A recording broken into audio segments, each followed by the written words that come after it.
Okay, you ready? Are you filming? Is it rolling? Here's what we got. We got a new clamp that I picked up at the big box store. It's a DEWALT.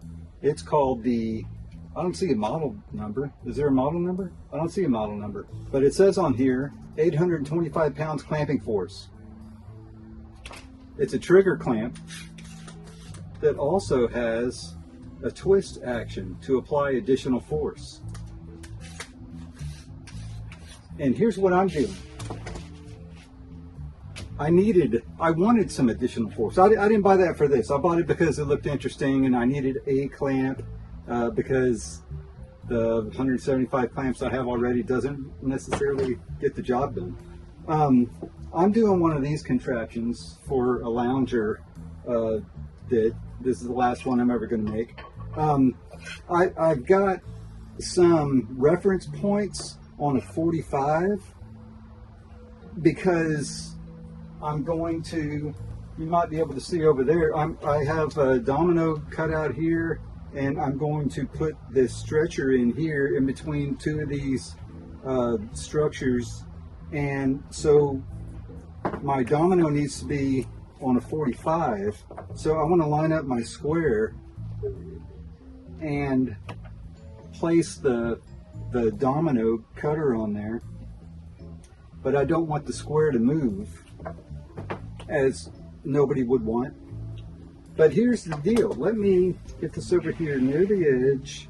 So, and I've already made this cut, but I wanted to make the video. It dawned on me, let's make a video.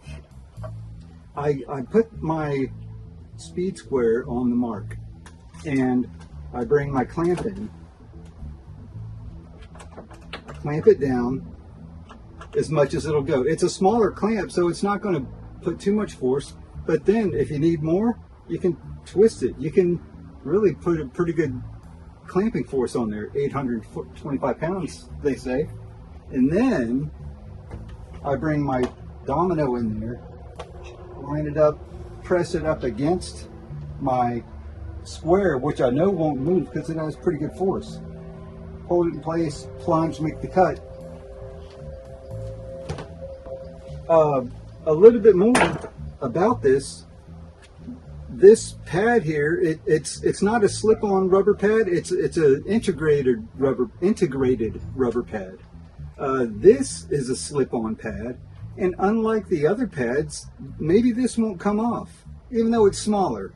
I hate when the heavier duty trigger clamps, the pads always come off, and I glue them in place. They still come off eventually. And there's one more feature. The end unscrews, and it's got a spring-loaded screw in here. See, as soon as I hit that mark, it popped open right there, pops open, where I could slide that out. And it has another screw here, and I don't have two clamps to prove it, but if you want to do some spreading, well, first of all, you could do your spreading like this. Place this back in here on this side, and it will spread. But if it's not long enough, whether you're spreading or compressing, you can connect the male and female of the next one into this male and female, and with this provided set screw, which comes loose in your hand, but it threads into this area, you can combine two clamps to make a longer clamp. This is a 12-inch clamp, 12 inches of throat depth, I imagine. Why don't we verify that? I haven't verified anything yet. Tighten it up, open it, back this off.